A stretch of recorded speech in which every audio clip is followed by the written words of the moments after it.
اس سے پہلے آپ کو بتائیں کہ حماس کے غیر متوقع حملے نے اسرائیل کو ہلا کر رکھ دیا ہے۔ غزہ سے راکٹوں کی بارش، اسرائیل کے مختلف علاقوں میں آگ لگ گئی۔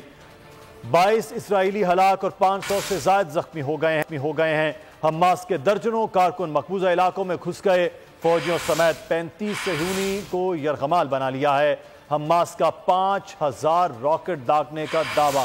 آپریشن طوفان الاقصی شروع کر دیا گیا۔ حماس کا اسرائیل پر غیر متوقع حملہ، سینکڑوں راکٹوں کی بارش۔ فلسطینی تحریک حماس کا کئی سالوں بعد اسرائیل پر بڑا حملہ۔ غزہ سے سینکڑوں راکٹ برسانے کے علاوہ حماس کے درجنوں مسلح کارکن اسرائیل میں داخل ہو گئے۔ سڑکوں اور گلیوں میں اسرائیلی فوجیوں سے جھڑپیں۔ مجاہدین نے 35 صہیونی فوجیوں کو قیدی بھی بنا لیا ہے۔ راکٹ گرنے سے جگہ جگہ آگ لگ گئی۔ متعدد قصبوں میں سیاہ دھوؤں کے بڑے بادل اٹھ رہے ہیں۔ اسپتال زخمیوں سے بھر گئے۔ ٹینک اور فوجی گاڑیاں تباہ۔ تیل کے ذخائر کو بھی اڑا دیا۔ غزہ کی سرحد پر مقبوضہ بستیوں سے صہیونی فرار۔ حماس نے قبضہ چھڑا لیا۔ حماس نے آپریشن الاقصی طوفان شروع کرنے کا اعلان کرتے ہوئے کہا کہ یہ حملہ اسرائیل کی جانب سے مسجد الاقصی میں مسلسل اشتعال انگیزی اور فلسطینیوں پر مظالم کا جواب ہے۔